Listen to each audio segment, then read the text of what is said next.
खाद्य बंटन कर।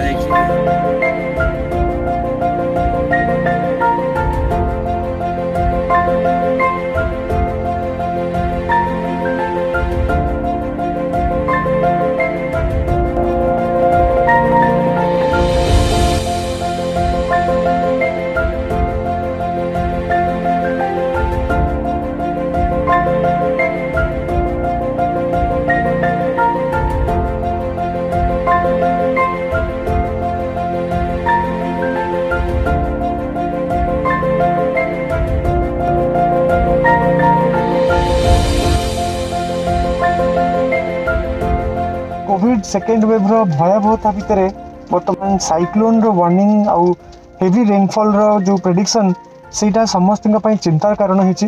आउ कोविड रो ऑलरेडी बर्तमान विभिन्न जगह फूड रो स्कार्सिटी खाइबार असुविधा सबुठी अच्छी। आउ से भितर ये गोटे साइक्लोन रो सिचुएशन बहुत लोकों पाखे खाइबा पहुँचेबार सिचुएशन टाकू जटिल करदेव। बहुत लोक खाइबा पाइबा असुविधा हेबे।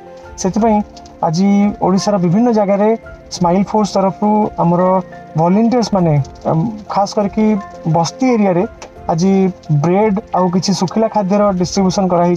तो मु मो तरफ आमर एंटायर टीम को स्माइल फोर्स सब वॉलंटियर्स मानक थैंक्स जनइबी जे से यही कठिन समय रेस्पॉन्सिबिलिटी बोली भाभी आउ से निज निज एरिया रे निज निज घर पाख बस्ती रे सब ड्राई फूड को बांटी एटलिस्ट गोटे दिन जो दिन मेनली साइक्लोन रो प्रभाव टा बेसी रहिबो से गोटे दिन कि 2 दिन पर्यंत जंती सेमानकर कोनोसी खाइबार असुविधा न हबो चूड़ा चीनी आउ खास करके विभिन्न प्रकार ड्राई आइटम्स सेटा पहुंचाई पारछंती। से बहुत बहुत धन्यवाद आमर एंटायर स्माइल फोर्स को स्माइल प्लीज टीम को।